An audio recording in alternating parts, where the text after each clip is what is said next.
Aadhaar card భారతదేశంలోని పౌరులందరికీ ఒక ముఖ్యమైన గుర్తింపు అడ్రస్ ప్రూఫ్ గా పనిచేస్తుంది. ఇది 12 అంకెల విశిష్ట ప్రత్యేక గుర్తింపు సంఖ్య. దాదాపుగా అన్ని ప్రైవేటు ప్రభుత్వ సేవలకు గుర్తింపు కార్డులుగా దీనిని ఉపయోగించవచ్చు. ఇది వేలి ముద్రలు, ఐరిస్ స్కాన్, ఫోటోగ్రాఫ్ ఆధారంగా ఉంటుంది.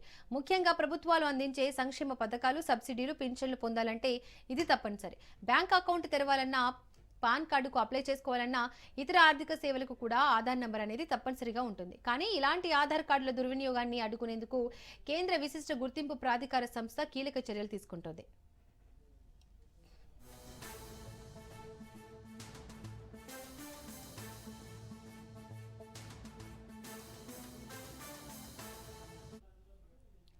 డిసెంబర్లో సరికొత్త ఆధార్ కార్డు ప్రవేశపెట్టేందుకు కేంద్ర ప్రభుత్వం యోచిస్తోంది. కొత్త ఆధార్ కార్డులో ఫోటో, క్యూఆర్ కోడ్ను మాత్రమే కలిగి ఉంటాయి. పేరు, ఆధార్ నంబర్, చిరునామా, పుట్టిన తేదీ వంటి అన్ని వ్యక్తిగత వివరాలు తొలగించనున్నారు. సైబర్ క్రైమ్ పెరిగిన దృష్ట్యా ఈ రకమైన చర్యలు తీసుకోవాలని కేంద్ర ప్రభుత్వం యోచిస్తోంది.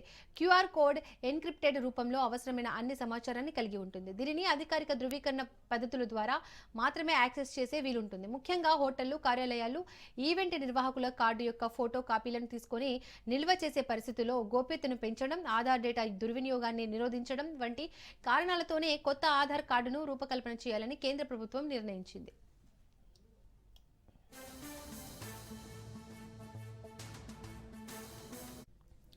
ఆధార్ డేటాబేస్లోని అదనపు వివరాలను తొలగించేందుకు ఉడాయ్ దేశవ్యాప్తంగా పెద్ద ఎత్తున చర్యలు చేపడుతోంది. ఈ క్రమంలో దాదాపు 2 కోట్ల మంది చనిపోయిన వ్యక్తుల ఆధార్ నంబర్లను డీయాక్టివేట్ చేసింది. ఆధార్ సమాచారం ఎప్పటికప్పుడు తాజాగా, ఖచ్చితంగా ఉండేలా ఈ క్లీనప్ కార్యక్రమాన్ని చేపట్టింది.